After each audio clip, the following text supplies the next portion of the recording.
Welcome back to Access All Areas. We are joined this evening, or this afternoon, whenever you want to think about watching it, by Stuart McNeish. Stuart McNeish is a first-timer at the Lakeland 50 and 100 event this July. How are you doing, Stuart? I'm very well, John.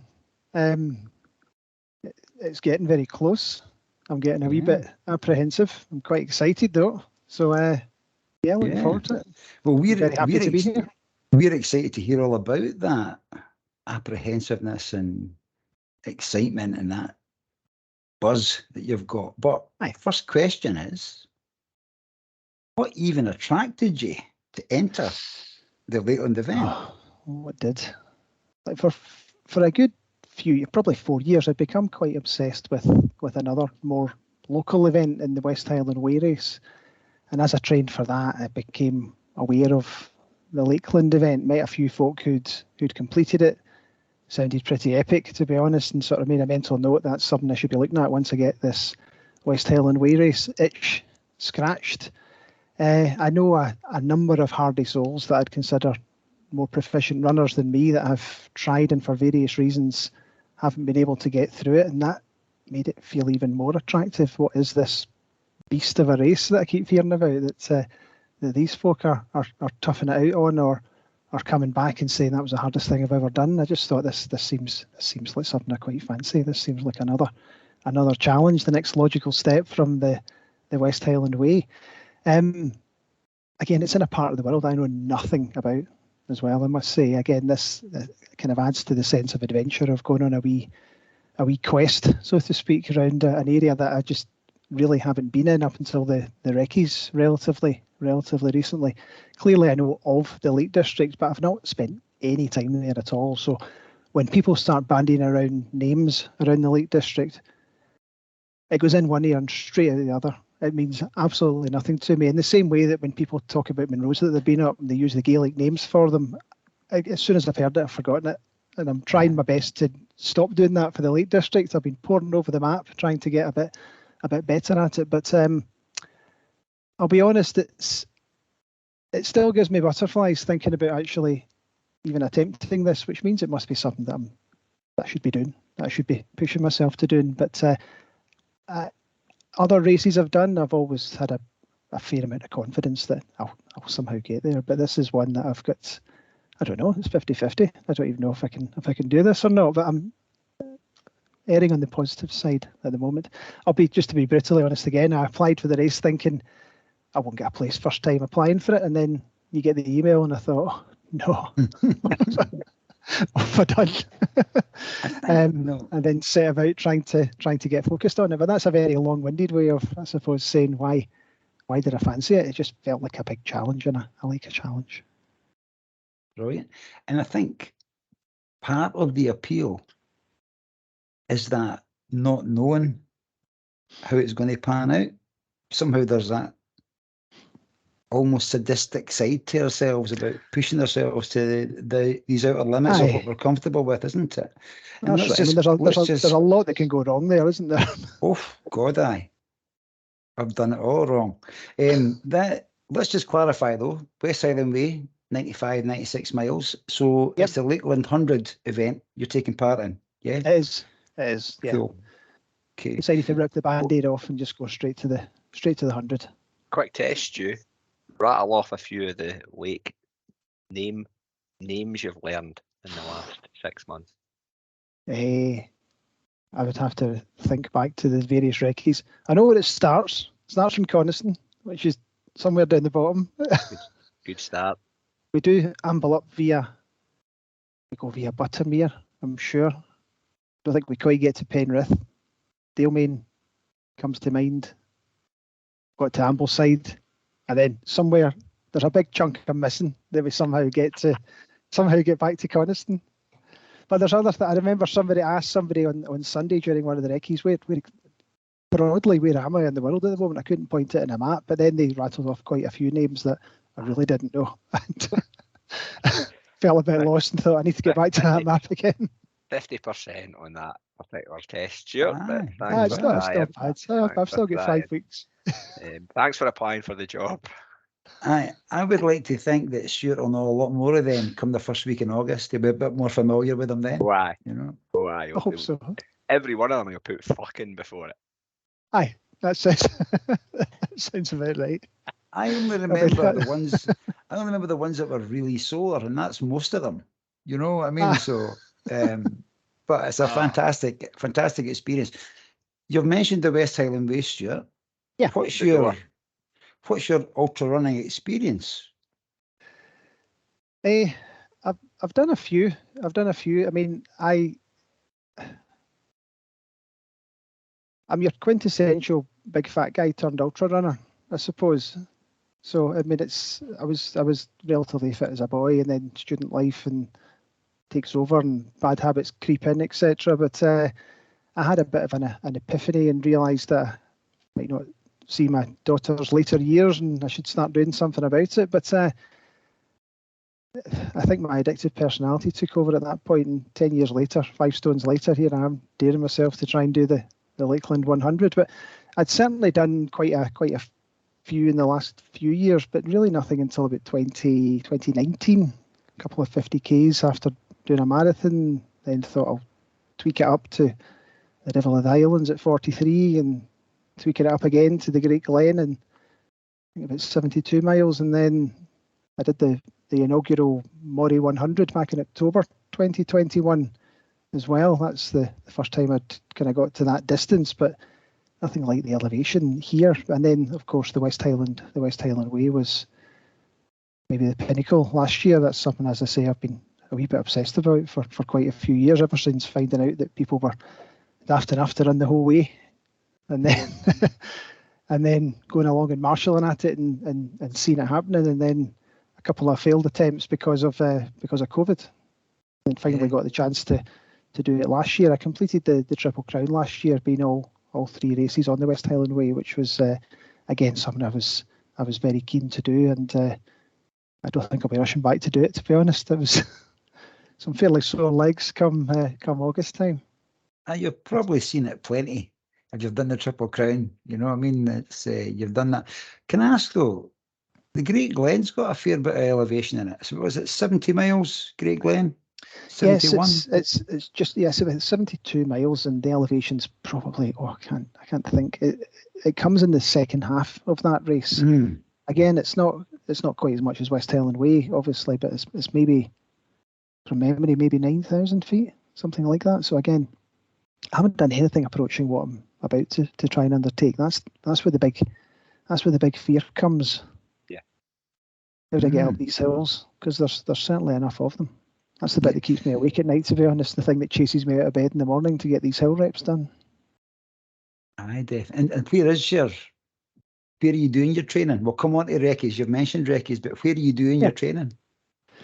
I stay relatively close to the trails out in Croy. I stay relatively close to the Campsie Hills as well, near Glasgow. So when it comes to doing an easy run, when I can, I'll try and get out and onto there. When it comes to doing hill reps, I've got a particular favourite at the bottom of the Kilsyth Hills that I'm determined to master, but it keeps besting me every time. I was out there this morning, throwing myself up and down it for an hour and a half, and my goodness, absolutely shattered at the end of it.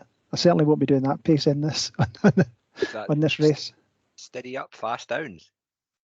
The one this morning was somehow get half a mile up a big steep hill. So it was a bit of hiking, bit of jogging, bit of running, and then throw yourself down it like a maddie. But it was good fun. You're kind of bracing to not fall flat in your face all the way down it. But so on your training, that's my favourite one.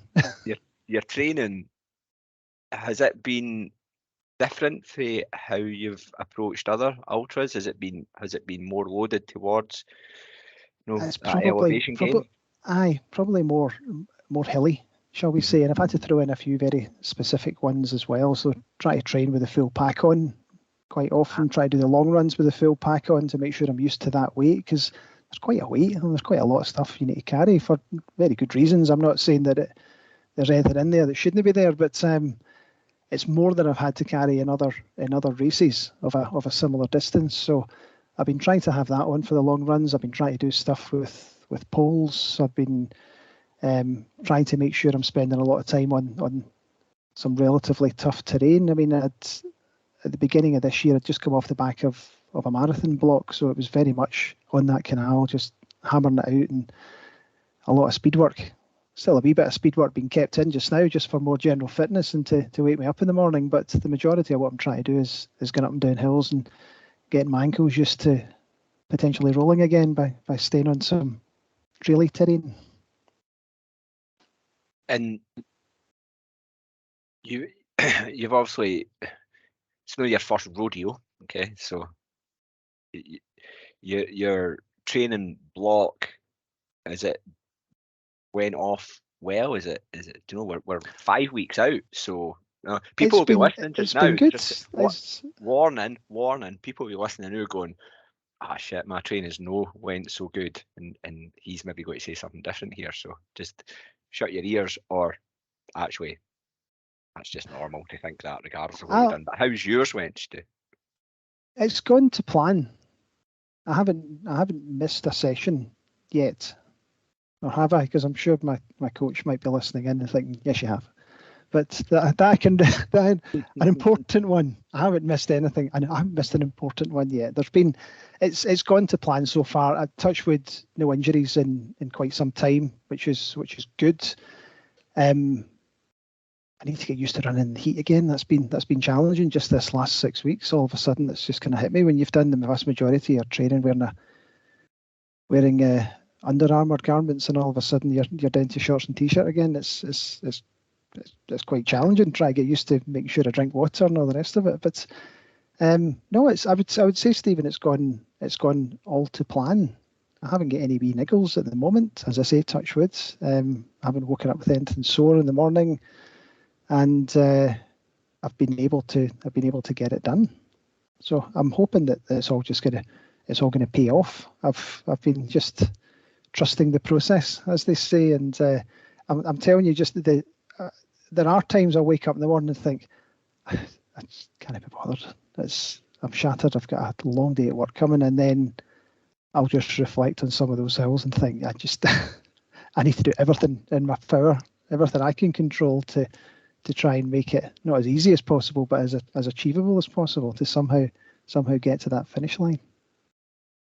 You've mentioned the morning a couple of times. Is that when you do your training, or how do you fit it in? How do you balance always. life? I mean, I've got a 7-year-old daughter, 13-year-old daughter.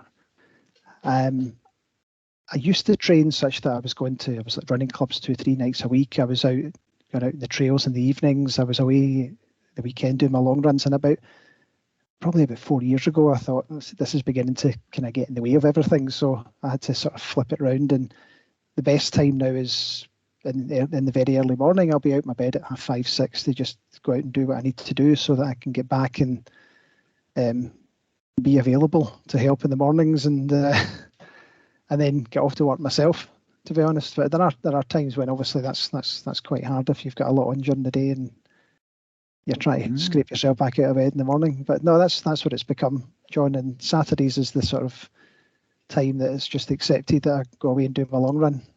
I disappear at 7, come back whenever, and that's out of my system. Hopefully come back a better person. get all my frustrations out and vent a wee bit while I'm out there.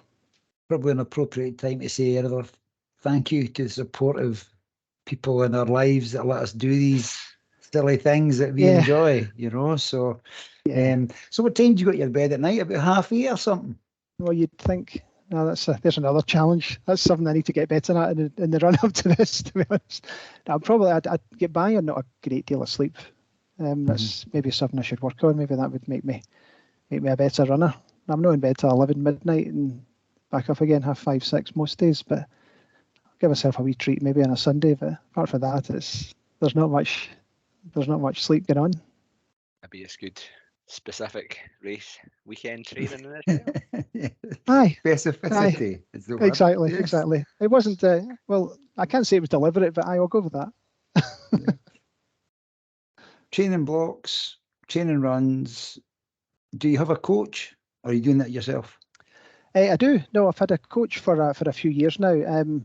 I was always fine at sort of making sure I kind of did whatever I set out to do, if you know what I mean. So if we go back about 6 years or so before I joined the running club. I was good at just meeting a pal. We'd just go and knock out a 10k a few days a week, and it would just be the same 10k, and it would be around about the same pace. And I joined a running club, and just seeing the different types of sessions you could do, that was a bit of an eye opener.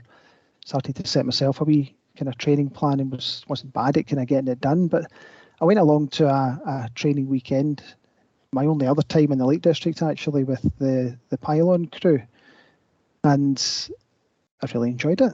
I enjoyed spending time with like-minded folk. I enjoyed hearing the chat from the various coaches. And 2 months later, perhaps, COVID hit, and I thought that was maybe a bit of an odd time to take on a coach. But I got in touch with Paul Giblin, and then was introduced to James Stewart, and he set about putting a plan together for me, and it's been going well ever since. I know that's about 3 years now, I think, so all good.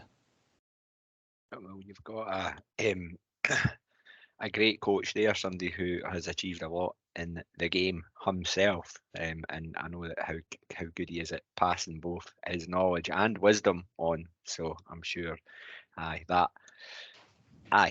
definitely something that you have been flourishing under. So yeah. Well, yeah, I mean, some of the things I've been able to do, I would very much. I mean, it's me that has to do it, obviously, but it's James that's kind of set me the plan and has been that sort of guy looking over my shoulder, or even if it's just on the likes of Strava, you get that feeling that somebody's sort of watching. It kind of pushes you on a little bit. But I mean, some of the times, etc., I feel like I've come on a lot in the last few years. But again, I wouldn't have come on anywhere without that couple of years in the running club beforehand as well. That's the thing that really opened my eyes. I was keen to do. Is it? The Kirkintilloch Olympians. I'm still a member there just now, and I'll occasionally turn up for a race wearing the vest. But my training's become quite isolated. I quite enjoy my own company, or with another group of pals that I go around with. Get that. Is it the Kirkintilloch Olympians who do that? Is it a 12.5k thing they do? They do. It's 12.5k over 12 hills. Aye, that's right. It's a tough course. It's a tough course. I went in to do that a few years back, thinking that's an odd distance. I like that, quite unique. Jeez, oh man. It's not an easy one, is it? I remember turning up for it the first time and being thrown a little bit. I've had to I can't say I had a natural affinity for hills. I mean, again, my pal Jerry and I, whenever we would go out for a wee run, we'd always choose the route that avoided all hills possible, to be honest. And I agree that we'd stop the watches and walk up the hill and then back on again. That had to change. See, when you're saying, well, this is a great question, because I'm sure a lot of people have been exactly the same. And everybody speaks about when you start running about embrace the hills because it will benefit you. But it's quite a shift in mindset to do that. How, maybe it's not happened yet, how has that transition been for you? How hard have you had to work to push yourself to do hills? Not particularly, to be honest. I think once I'd realised what the benefits would be about just being able to get yourself up a hill, whether that's somehow hiking up it or trying to run fast up it when you're doing a rep, then it just became part of the training profile. Certainly when it comes to doing long runs, that's what I'd rather be. I mean, I don't mean running up and down Monroes. I mean just heading up to the Carron Valley or heading across, if I've got loads of time, maybe heading across to some of the parts of the West Highland Way that are a wee bit hillier. You get the scenery, you get to take your mind off things, you get to enjoy these wide open spaces. Brilliant. Now, you've managed, and you've kind of touched on it already, to enjoy a wee bit of time down in the Lake District during the training block as well, and got your, as we say, foot on the route. Yes. What's been your takeaways from those? Well, firstly, what sections is it that you did? I've done. What have I done? I did Coniston to Buttermere, which was. I think that's the one I came home from and said to my wife, "I don't think I can do this." That was the first quarter. That was the first quarter, and I'm broken. I think I remember exchanging messages with friends on the way back up the road, saying, "I think that's the slowest marathon I'll ever do." But no wonder, it's 7,500 feet. It was it was a wee toughie, I must say. So that was a bit of an eye-opener. I kind of left it alone. I think I was next down for Buttermere to Dalemain. I think that's the next chunk that I did. So that takes it up to the 55. That was slightly better. I felt a bit more confident after that. And then just on Sunday I did Dalemain, or Pooley Bridge it was, to Ambleside as well. Again, I don't know why I had it in my head that the first half was the tougher bit, because Sunday was tough going. I must say. There were a few hills there. I mean, again, I've talked about the West Highland Way race, and we all know about the Devil's Staircase and the fear that holds for a lot of people on it, including myself. There were a few hills on Sunday there that really challenged that. I was a wee bit gobsmacked reaching the summit of a couple of them and just recognising just how gubbed I was. Now, the heat played a big part of that, but the final 23 or so miles are going to have to remain a bit of a mystery to the big day. I'm not going to get a chance to get back down there, and perhaps that's no bad thing. Again, it's kind of adds to the mystery of the whole race. Aye, I mean, to get 75% odd of the route, Wreckade. Aye, and how's that, Matt? And you said it's maybe a bit hillier than you had in your mind's eye. Aye. What about like underfoot? Like compared to the West Highland Way, is your sort of benchmark? It was probably kind of similar, to be honest. There were a few parts that I remember speaking to a couple of running companions on Sunday saying this certainly wasn't designed with runners in mind as we're running down into wee villages, and it's like bits of slate on their side all kind of stacked up. I know the exact bit you're on about there. You know the bit I mean? I was thinking, my goodness, I certainly don't want to be slipping or falling here. I'd be cut to ribbons. But it's not been. It wasn't that bad, I must say. I think I was expecting maybe slightly worse. But I'll be taking those hills very slowly, and as long as I can keep the heat and not run like an idiot as fast as I can down those hills again, because that's where I'm going to come a bit of a cropper, I think. That's the fun bit of running. I love running down a hill, but I can't be doing that kind of pace on race day. No chance. I think what's that one, Stephen, that we've done the 50, it goes down towards that Haweswater. Is that Fusedale you're coming down off of? And then down. Because that's a bit of a grassy one. You can leather it down there. I went arse over tit down there. All right. Yes. But it was, I think it had been raining and it was nice soft landings, so I made it look that elegant way as if I'd almost that's going to be interesting. Having done those 3 recces, they've all been bone dry. Even the one oddly, the Coniston to Buttermere one, I think was maybe in November time.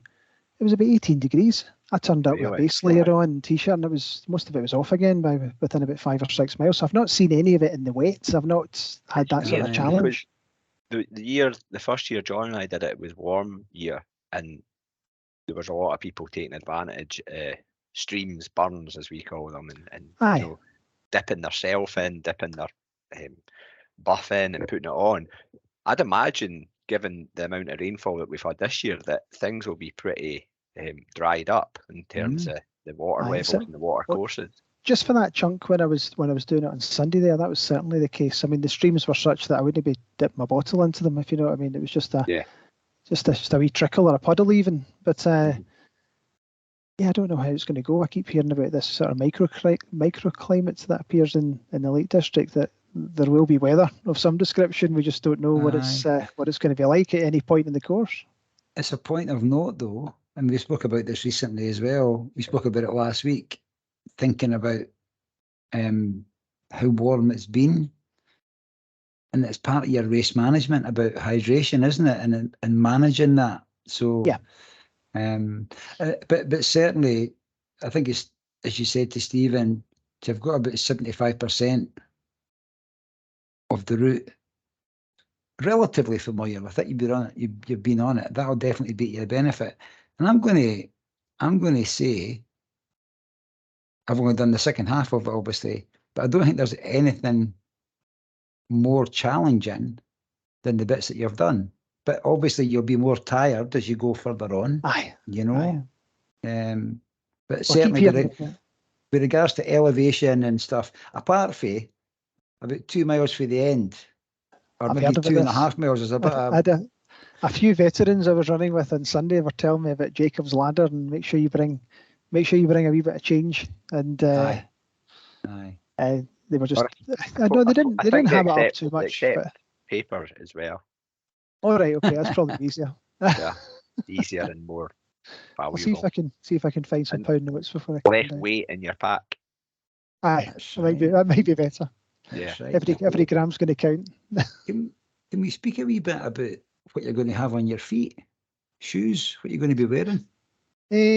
I've kind of oohed and over it a wee bit, and then I realised I don't know why I was even thinking about it. The tried and tested shoes are the Hawkeye ATR Challengers. That's the ones that I've used for, and before every big long race, I've thought, should I use them or should I try something else? And then I've always thought, well, why would I change what's gotten me round already? All the other ones that I've done. So I'll be using them. I used them on Sunday. They were absolutely fine. I'm considering buying a wider pair and sticking them in my bag for Dale Main because I think my feet might be doing a wee bit of swelling coming up. The ones that I've got are a wee bit nippy. So that's the only thing. But that's I think I've kind of got over experimenting with Nike Zagamas and whether I wear a different type of Hokas. That's the ones I'll go with. I'll maybe treat myself to a new pair because they were cut to ribbons after Sunday. Just enough time to get them kind of race ready. Exactly. And it's not something that we are used to using or carrying up here, poles, but you did mention that you've been doing a wee bit of training with them, so I'm assuming that you're as soon as I had a place, I started trying to use them. I borrowed a set off my pal Rich, and I think I managed the first recce with them, and then I disappeared up the Campsie Hills with them and managed to snap them in two, which was good. Put them into what I thought was just a wee bog. It disappeared down 2 feet, and I fell on top of it, and I had a big snap. And I must say, I did pause, thinking, "What have I broken of myself?" Thankfully, got up and I just did this pole in 2 bits. I say thankfully, I had to buy him a new pair before I bought myself a pair. So it's the most expensive purchase I've had for running, I think. But the only thing I'm rotten at is storing them. I'm trying to work out what to do with them. So the last couple of runs, I've just held them the whole time and not tried to put them onto my pack because I am a master of procrastination. It'll just be another reason for me to stop and faff about with something. I'm bad at it already, whether it's trying to find my headphones or trying to find the funny noise that's coming from my pack or double checking every 2 minutes that I've still got my car keys. This would just become another thing that's going to just waste time. So nag away at your head. The strategy is to keep them on my pack until I need them and then just try and keep them in my hand. They don't weigh much, as you know. So I'm going to go with it. I think I've been playing with them enough for the last few months that I think I'm relatively confident with them now. It's probably better with them without any. I'll take any advantage to get me up those hills. The one thing that I remember seeing that felt quite unusual about for me, because I've never ran with poles or used them in any event. So, but people carrying them using those quivers, almost like they're almost like Robin Hood. Yeah, exactly. And you can just reach back and pull one out. You actually want to do that to somebody with a pole who's maybe just kind of nagging away at your leg with them, or the wee tap tap tap noise that they make that is a little bit divisive with people. But yeah, those quivers looked quite funky. That's something I might do, and again, just because I'm overthinking it, once again, I'm thinking I need a new pack in advance because I'm not convinced the pack I've got is big enough for all the stuff. I mean, if I tried to squeeze an extra gel into the pack I had on Sunday, I don't think it would go in. And I've still got a cup in it, I've realised. So I might need to take a wee step up. Exactly. I think I've found one. Super light one. Good. Yeah, I got just one of those plastic cups for IKEA. Right, okay. Like £1.50. That would be good. Stuck a Young Hearts Run Free sticker on it to make it look branded. Oh yeah, you need to get it on brand, of course. Yeah. Any opportunity. Yep. And perfect segue. Thank you very much for this, Stuart. And talking about planned. Yeah, and talking about kit and essential kit. But I'm interested to know. We spoke about shoes. What have you got tried and tested? Shorts, tops, base layers that you'll use? Rain jacket? Aye. Well, the rain jacket's I don't really need one, but again, it's another opportunity to maybe buy some new kit if I can persuade my wife it's a good idea. Now I've got a tried and tested Salomon Bonatti waterproof that's light enough and small enough to do the business. If I keep my fingers crossed, it wouldn't be much good if I got there and it was torrential rain the whole way around, but it would be absolutely fine for going on and off again. Certainly, the Montane Gecko vest is one that it's been great since I got it. It just doesn't move. It's been perfect. Don't rub in anywhere. So I'd love to try and fit everything into the 5 one that I've got just now. But as I say, I think it might just be too tight a squeeze, and I might have to step up to the 12 just beforehand. Is the Gecko a zip on the front? No, it's not. It's just got kind of bungee ropes across the front and a big kind of strap that comes around your My waist. one, John. No, it's my one. Oh, is that what you use as well? Is that what you have as well? Right, okay. Yeah. I mean, Montane make really good vests. What? Yeah, I've heard that. If they want to send a sample my way, I'll try it out any size you like. I'm a XL, but I can fit into a large. So what do you have, Stephen? Stuart's mentioned the 5 and the 12. What do you have? No, I've got the 5 because for the 50, the 5 was. It was still pretty nippy, but it was fine, and it's got that nice expandable sort of material, so it's 5. But if you're a good proficient packer, then you can. Well, yeah. I'm not though, so that's my reservations about. If I get a bigger bag, I'll fill a bigger bag. The biggest challenge I've got is carrying too much stuff. The first long race that I did, the Great Glen one in 2021, I carried 2 bananas, a bottle of Coke, and non-mandatory hat and gloves for 72 miles. Didn't use them, but you never know, just in case. I had all of that. When it came to West Highland Way, I had to get one of my more ruthless friends to. I packed my bag and said, "That's what I think I need to take, Martin. What do you think?" And he just went through and said, "Well, it's not going to rain. You don't need that." And stripped it right back to the absolute basics. But there was a lot came out of it. I'm going to have to do that again for this. But again, I don't think I'll have much option. There's a lot of mandatory kit, all for very good reason. Totally. No, you're right. I think the one thing that I did that really kept this, not so much the weight down, but the size of things down, was put things in Ziploc bags and suck all the air out of them. Exactly, just almost vacuum and then seal them up, and they go into and you can get a machine that does that. But obviously make sure that they're still easily accessible should you need them in a hurry. And they're all there. There's a few things I don't want to ever have to access. I mean, something's gone horribly wrong if I've got the bivy bag out, or if I've got the if I'm going for the emergency base layers. But fingers crossed. Do you know what? See, when you're on it, I think there was one time that I supported John doing an ultra, and he finished with a lot more than he started. He was basically minesweeping the aid stations. Probably more than once that's happened. he was seeing expensive gels that other people used. That's why I've got a 20-litre pack. Anyway, starts with a 10 litre space, finishes with a full swag across it. Talking about proficient packers, there's two things I want to say on that.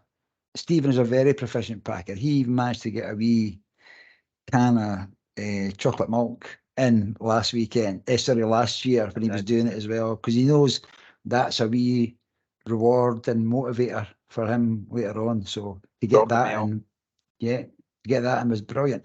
But also the Friday afternoon, the people packing, unpacking, repacking, it's phenomenal. And then you go to race registration and they ask you to take it all out. And you're going to go away and pack it all again. All right. So didn't have your final pack until you've been to race registration, because they're for the right reasons. They're very strict, and they make you take everything out in front of them, and then you've got to go away and pack it all again. So didn't waste a lot of energy having it done beforehand. You've maybe made your best effort of packing it at that point, and you're watching somebody unpack it, and you're like, I was quite proud of that. I'll be thinking, I don't know if I can get that zipped enough again. it'll be bulging. Especially if you're sucking it out and vacuum packing it, you've got to do it all again. I know. Of course. That's a really So, good point. Have you had to purchase a lot of new kit? You've been able to borrow stuff for people, or? Nah, it's all stuff that I've kind of had. I mean, the only thing I might borrow some lighter waterproof trousers, for example, of somebody, but everything else is stuff that I've acquired over the years. The only thing I'll be going out and treat myself in is at least one new pair of shoes. I think just because I'm at that stage where I need them anyway. And as I say, this pack, I'm slightly paranoid about not having everything on me, but I'm equally paranoid about having far too much. Having an extra tub of Sudocrem just in case I lose the first one. That's the way my mind tends to go. So that's what I'm saying. I need somebody that's pretty ruthless to just go through it and say, don't be daft. Aye. £12 off it. Has weather watch started yet?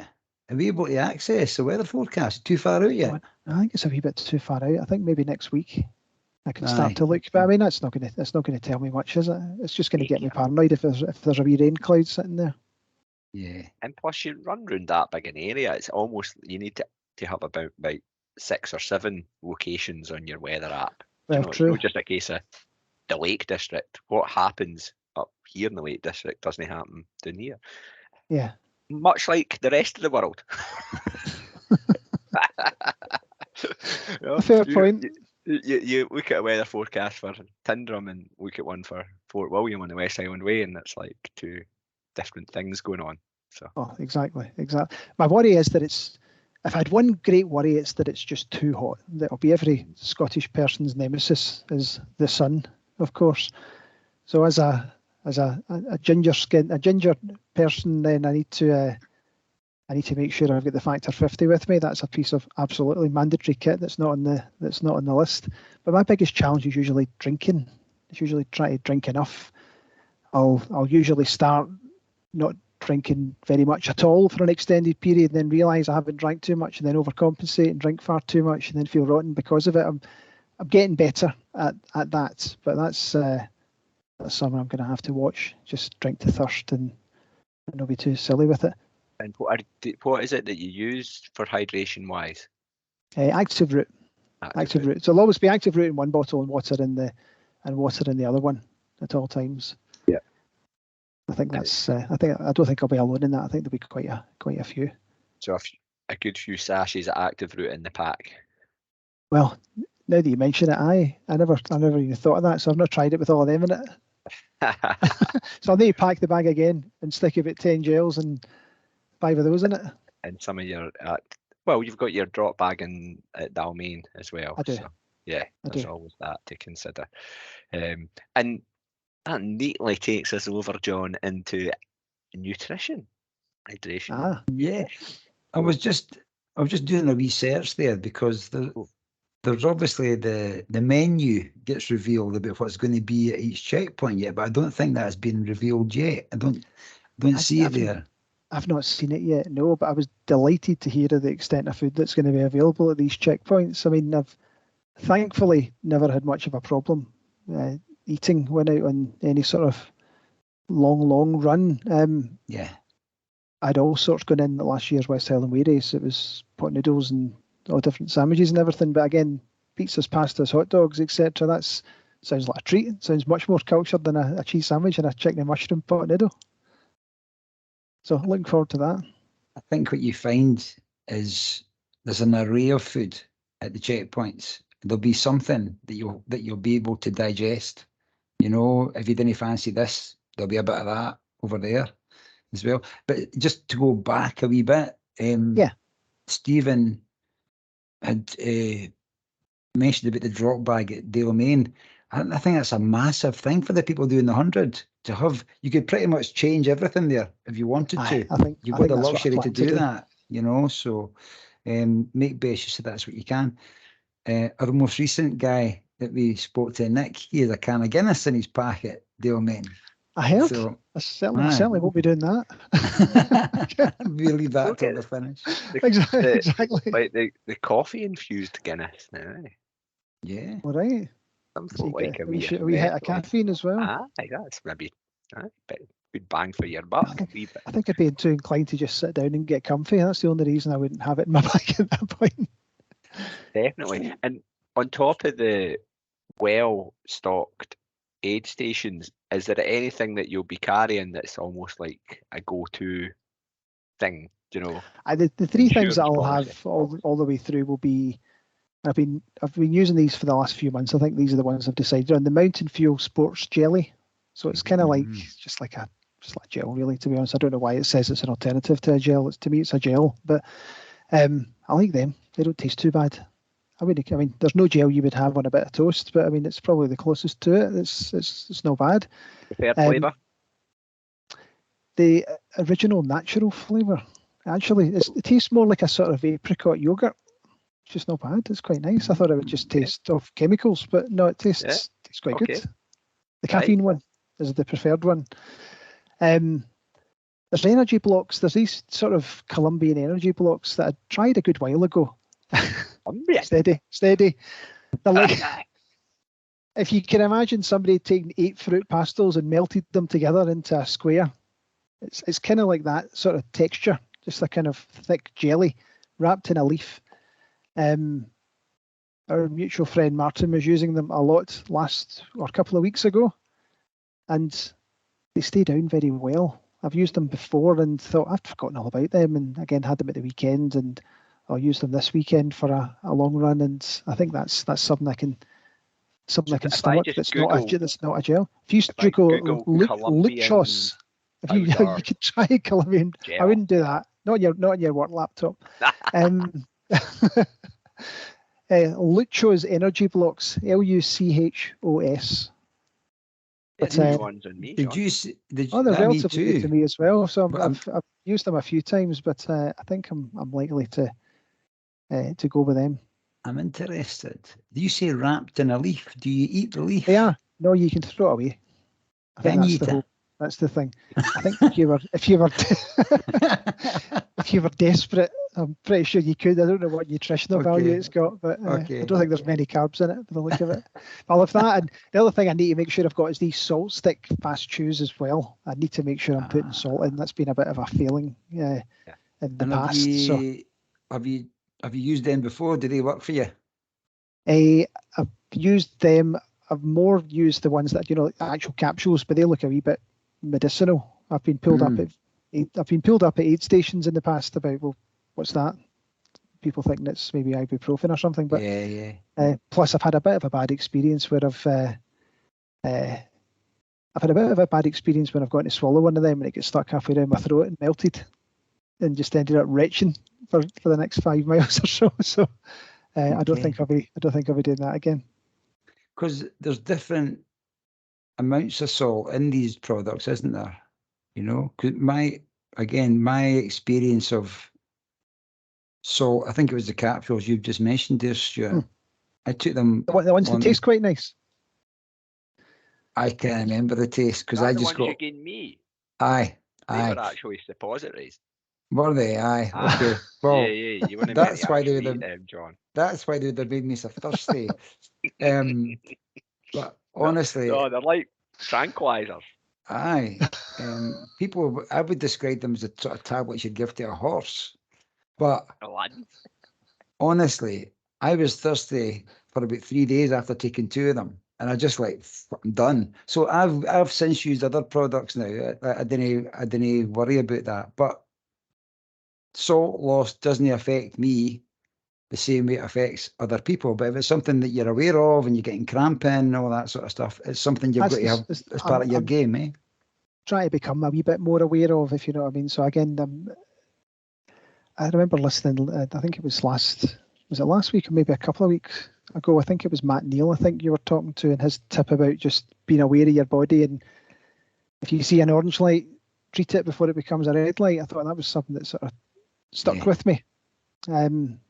Again, it's something that I've been trying to kind of get better at anyway, but just rather than wait until the cramp is in and your gut's in a mess and you've got salt all over your face, then start putting it back in again, seeing if you can recover. I've seen it work wonders. I thought having magical properties on a friend that was doing a very long challenge recently.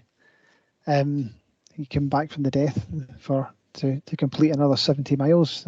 So I want to have them. I want to have those magical properties in my bag just in case. Definitely. Magical elixir. Exactly. I was going to ask a quick. What about you mentioned gels. What about whole foods? Will you carry any whole foods at all? I don't think I'll have space for them, John. That's the only reason I wouldn't. And usually, if there was on different races where there's been, say, a drop bag every 10 miles or so, I would have bananas and packets of crisps, and I wouldn't always take it all. You would get there and think, maybe just a Mars bar, and I'd leave the crisps on the table for somebody. I'll leave John some crisps for later on. But no, I would usually have all sorts there. But knowing that there's going to be very well stocked aid stations all the way around, then I'm going to place a lot of reliance on that and just carry gels and sugary stuff and big salt pills. How many pockets you got in your shorts? They will be filled. They will be filled all the way up, I suppose. But I hadn't thought of that actually. That's another place I could put about a dozen. But then we've still got to move. Do you know what I mean? You've still got to be comfy moving, and you've no. Aye. But you see things like your active route, if it's sachets you're taking. Yeah. There's loads of wee places you can get them on your body before you've got to go in your bag. Do you know what I mean? So easily accessible. The thing is, and you touched on it earlier, Stu, about doing training runs with your full race day kit on. Yeah. Including lashing all the stuff that you're going to in your shorts, because sometimes you end up running in your shorts and they start kind of shuffling down a wee bit. And you're like, oh, I didn't really want to keep fucking eye full here. Oh, I've had experience before about the day before a race thinking, why don't I try this new thing? Why don't I try this belt that I can put all my gels in? And yeah, it didn't go particularly well. I think it was Manchester Marathon I turned up at with, one of these belts that looks like you've got ammunition around your waist. 8 gels strapped, and I hadn't run with it with 8 gels on it before. So as soon as I set off, it started rolling down my waist and round my thighs, and not a great idea to do anything new on race day, I suppose. But you live and learn. And taking away from actual race day preparation, are you camping? No, that's not for me. I'm a wee bit of I like my home comforts too much. Okay. I'm going to be staying in Windermere before and after it. I've got a wee Airbnb I managed to get. It's not that close, but thankfully I've got a chauffeur coming with me who's going to be able to ferry me around and hopefully scoot me back up into the car at the end. Brilliant. That's VIP style, that. It is. I've managed to. My father has graciously agreed to come down and play that role. So. Got to say, the first bit of planning is on point. That is a great move. The campsite's good. Do you know what I mean? That it's good. It's a good atmosphere, but equally, the sound of a nice, comfy bed is very appealing, both before and after. Well, certainly before, because I know that. Oh, you know what it's like. I'm not going to sleep the night before. I'm getting up early and getting driven down. I think I've managed to get early access into this place, so if I can just get there for about 11 o'clock and get a couple of hours, I think I'll be much happier. As much as I do want to get there and kind of take it all in, so to speak. But I'll need a wee bit of sleep before I try and embark on this. That sounds a good plan, Stu. And I think for people doing the 100, it's a different thing going on in your mind with the camp. With the 50, it becomes in the Friday night, and it's almost part of it. And then getting back to your tent at whatever time, whether it's daytime, nighttime, next daytime, whatever, it's always a bit of a fun challenge trying to get in said tent and things like that. And it's all part maybe if I come back in the future, I'd certainly consider it. But I mean, it's again, when I've camped in the past, I remember camping up at Kinlochleven before a race, and it was fine the night before. And trying to get that, these tents that just pop up, they're magic at the time when you take them out, you unzip them, you throw them on the ground, you think this is dead easy. Then comes the next day when you're really sore and try to wrestle it back into this wee pack that it somehow came in. No, I didn't see that happening. There's too many people to laugh at me. And what about the start? The start at 6 o'clock in the evening. Mm-hmm. How there's no many races start at 6 o'clock in the evening. How does that feel for you? I'm actually thinking that might be better. There's a couple of the longer ones I've done in the past. One of them started at, so the longest one I've done started at 4 o'clock in the morning. I hadn't quite woken up yet, and body was still a wee bit tired. The other two, Great Glen and West Highland Way, start at 1 a.m. and my body really didn't like that at all. I must say there was the first few hours were pretty torturous. Your body's basically telling you what you're doing. You should be in bed here. This is nonsense, and you're trying to throw gels down and run at a reasonable pace. It wasn't good at all, stomach wise, and I could see why a lot of people might get themselves to a place fairly early on in those races where they think I can't go on with this. 6 p.m. actually feels okay. When there'll be apprehension during the day, if I can get a few hours, then the thought of running in daylight for the first wee bit, doing overnighter, and then you've got the full day again, I think that should be okay. Maybe I'm being a bit daft here, but I'm comparing it to things I've done in the past and how I felt it. It's silly early hours in the morning, and I think this might be all right. This might actually suit me. Yeah. Time will tell. Because, I mean, most of us are used to being awake at 6 o'clock at night. You know, it's maybe at the end of the day and stuff. But and I think even, I'm no expert, but even if you can't sleep, getting your legs up and rested and not moving around too much, you know, and using any unnecessary energy during the day is brilliant. So it's very exciting. It's also a very exciting start. We've experienced the start a couple of times as spectators, Stephen and I, and it's a real buzz in Coniston. I've heard a lot about it. I'm genuinely excited and looking forward to it. Somebody asked me at work the other day, what your thoughts on the big race? Because obviously I've been boring everybody at work all about it. Yes. And I think the first word that came to mind is I'm genuinely excited about it. I can't wait. But when I mentioned excitement and apprehension, there's a degree of apprehension there as well, but more excited than apprehensive, I think, is the best summary. Love it. Absolutely love it. I'm excited as well. And you know what? You should be excited because you've invested a lot in this to get to this point, you know, both physically, emotionally, mentally, and it's just you're getting very, very close to the off, which is fantastic. So you're going into your digs. Yep. Early in there, but you've got to go and then register. Will you go and register and then go back to your digs, or will you register and then stay? I don't know, is the honest answer. I don't know how early I can register. So if I can register early, I'll probably go and get that out of the way because I don't want to be standing in a big queue. I can tell you that. It opens at 9 o'clock in the morning. All right, see, this is stuff I should probably be reading these instructions. and it shuts at 4 o'clock, so it's open there, but it does get busy as well. As Steve and I have experienced that. It's busy, you know. I'd want to go down and just get it over with, so to speak. Not that I think it'll be any sort of not that I think it'll be a bad thing, but I'd want to just get that done, go back to the digs, rest up, and come back over make sure I get there in plenty of time. It would be a disaster after all of this if I'm 10 miles away and have to run it in or something. That wouldn't be what I need.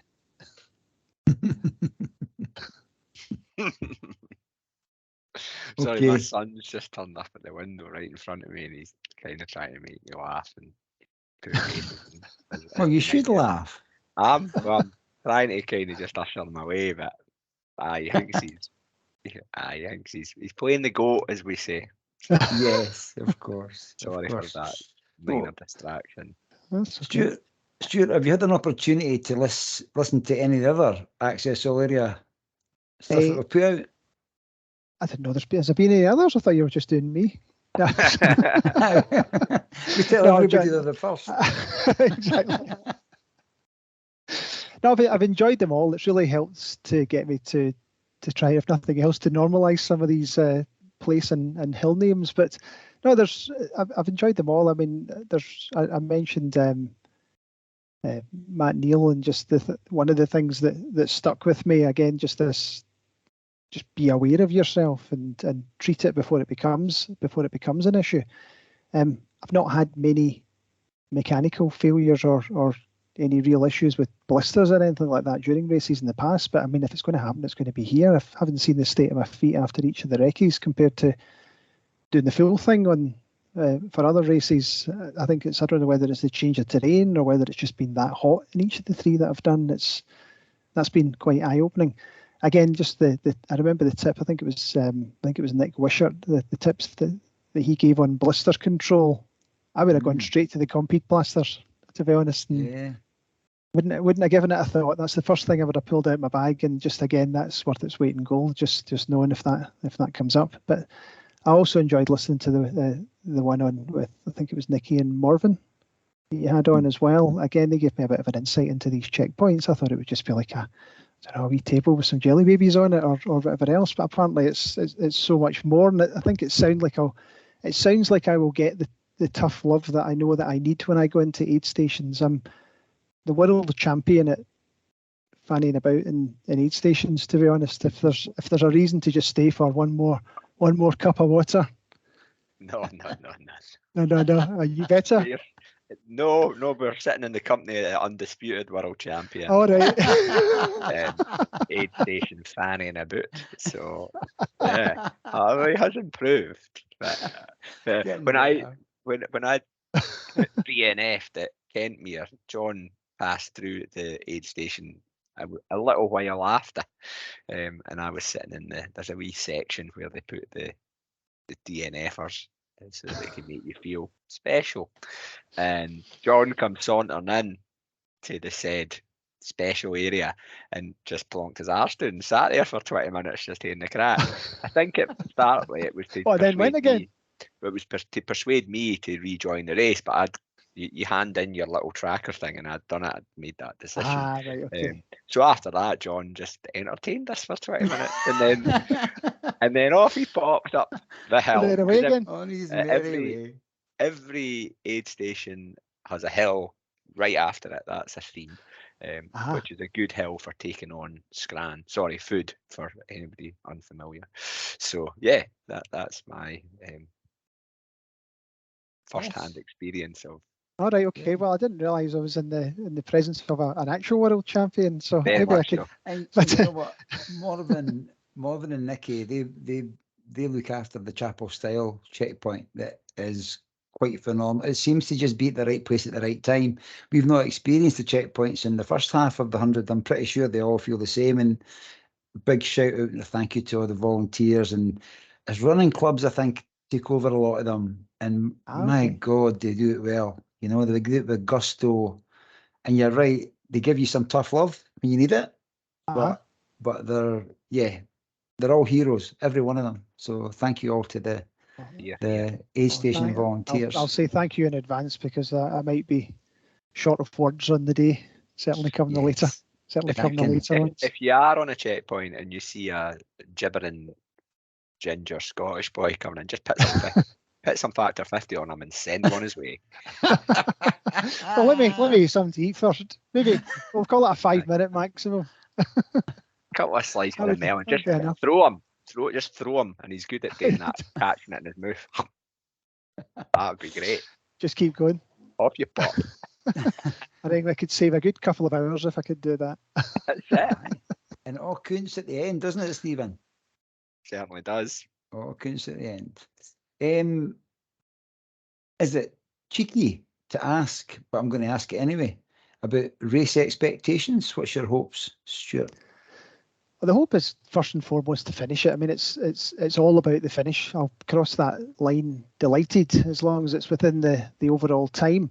Barring any major mechanical failure, I hope I've got it in my locker to get there. Positive thoughts from here on in. But of course, being a wildly competitive Strava wanker, I obviously want to get as good a time as possible. I mean, there's a totally arbitrary time that I've got in my head of trying to finish at some point on the Saturday, which would mean less than 30 hours.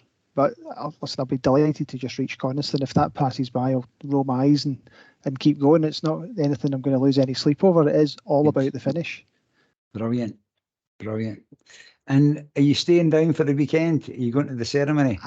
Aye. Yeah, no, definitely. So I think we're whenever we get kicked out of the digs at some point on Sunday, I think it's before the ceremony anyway, we'll go along to that and then meander back up the road.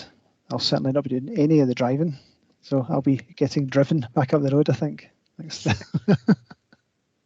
The chauffeur will be exactly. As long as he remembers his cap. It's going to say I get a wee cap. That's Vaga should do one, eh? The chauffeur. A Vaga dad hat.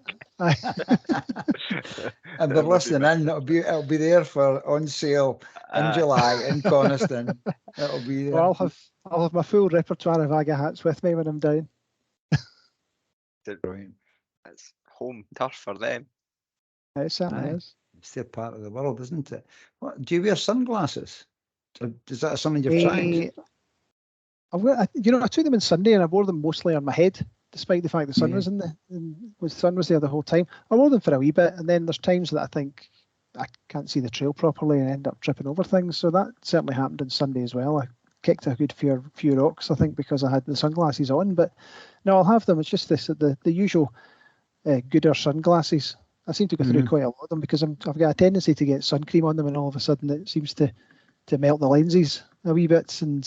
But they're cheap enough that you can sometimes shell be out good. for It can sometimes be good if there's we get a lot of midges in Scotland. That can be good for that. Aye. They get a lot of flies or things like that. It can be good for that. But I equally get what you're saying. If it's lessening your vision and you're not going to be tripping up, then I totally get maybe that was just my excuse for being clumsy at the weekend. But I'll definitely have them on me. But again, that's something else I need to put in my bag. I tell you, you should get me to unpack afterwards. There'll be tick tweezers. There'll be pots of Sudocreme. There'll be any other type of lubricant I can get in there that I think might be helpful at some point. We need to see your flat lay pack contents before and after it's been sort of thinned out. I look like I'm going. I'm going on holiday for a fortnight. But pack horse. My scarf and everything in it. Tartan blanket. A flask of soup. Brilliant, man. So I think we're at the end, Stephen. We've exhausted our extensive list of questions, and Stuart has absolutely batted them off. Yeah. Well, what I'm taking from it, is a sense of preparedness. I think as much as I can. Aye, but you know what? You can't do any more than that. If in your head you're at a place where you've spoke about your training, you spoke about getting your foot on the route as much as you can, you spoke about your kit, you'll probably ponder your kit between now and race day. That'll happen. That's going to be natural. So for anybody else listening in, that is 100% natural that you will have things and be like the hokey cokey. It'll be in and it'll be out. That's exactly what happens. But Stephen, I'm going to hand over to you to ask that last question. So we've been asking people who've come on this excellent series of podcasts, please listen to ones that you've not listened to before, unless you've already listened to them. And if that is the case, listen to them again. Stuart, do you listen? Will you be listening to music out on, or will you have headphones in said pack? I'll have music with me, definitely. I won't set off listening to it. I quite like to have a wee chat as I'm going along, but it'll definitely be there for the darker moments. I was thinking, well, if you are having a darker moment, go and listen to this episode back. That could be a bit weird. But I think if there's anything I can say to my future self. Yeah, exactly. Now's your chance. What are you going to tell? It's like those notes that you write at the start of a conference workshop or something like that, that you then get out at the end. Say, oh yeah, I was a bit of a dick. So, yeah. However, if there is a song that would get you out of those dark moments, what would be the song that would pop into your playlist? Well, it's hard to pick one, I suppose. Generally when I run with music on, I have to listen to an appropriate playlist depending on what I'm doing, because I'll find myself in a long run battering along because something particularly fast has come along. But given that the pace will be a lot slower throughout this, I'll go with a song that's been a bit of a favourite that's made me smile for coming up in 25 years. bit of an anthem basher, Dry the Rain by the Beta Band. Brilliant tune. I was trying to see when you said 25 years, I was going through all these songs, but that's brilliant. I had a wee look recently. I think I saw something that said it was like the 20th anniversary of the album, and I thought it can't be that long ago. I had a wee look. I think it was 1998. So 25 years. Absolutely fantastic. So scary stuff. Then. I was there running anywhere then. Or in the bakers. Aye, out the rain into the pub, but that was it. Brilliant. Well, that's a great tune. And for those who maybe haven't heard it, go and check out the Beta Band, because not just Dry the Rain, there's a whole host of fantastic tunes and listening. It's a wee rabbit hole for yourself. And you, John, we will be putting together a Access All Areas Young Hearts Run Free collaboration playlist before race day weekend. That means collaboration. It's like the X. All right. Okay. Yeah. So that'll be something else that you can download, but it won't have any sequence of songs that'll particularly work on any part of the route. It'll jump all over the place from genre to genre. Some people need a playlist that flows, don't they? I'm not like that. I just stick every playlist on random, so I get a surprise. Yeah, that's what I usually do. Hence the reason I find myself running like a maddie down hills when I'm only 10 miles into a 30-mile run. I need to get a bit smarter. Fantastic. No, that's been great, Stuart, just getting your insight into, as a first timer heading down to Coniston on the last weekend in July. That is when it is, isn't it? Yep. Yeah, it is. That's a thing there. And yeah, it sounds like your training block seems pretty textbook to me. So if it's that case, trust in the process, and then you've done all you can in that front, and all the controllables seem controlled. Sound like a coach here. Exactly. And it's all down to for you for my final pep talk, Stephen. I'll send the invoice. It's all down to just what happens on race day weekend and the stuff that you can only prepare for so much. You mentioned the hot weather. Who knows what that curveball could bring? But you've even got a plan for coping with that, by the sounds of it. So, I can't wait to see what happens at the other end. We'll be keen to find out. John, any final thoughts before we get this dude to bed so that he can get up at 5 o'clock to go and do me a hill? No, I just echo what you said there, Stephen. I'm really looking forward to. We're planning to be down in Coniston. I think it's the 28th to the 30th, that last weekend of July. It's amazing how quickly this has come around. I think we put the first one of these out, must have been like January or something. And so January, February. It's amazing how quick the year's flown in. And both to wishing Stuart and everybody else that's listening in that's going along to Coniston, hope you have a great time, and hope that hopefully we can catch up with you. But really looking forward to seeing how this pans out for Stuart. It's about. I'm very excited, and I'm hoping to see a couple of friendly faces popping up at different points in the route. You never know. Look out for me. Definitely, man. And you know what? You do never know. So there you are. It's been a pleasure speaking to you, Stuart. Thank you very much. Thank you very much for inviting me on, guys. Thanks, Stu.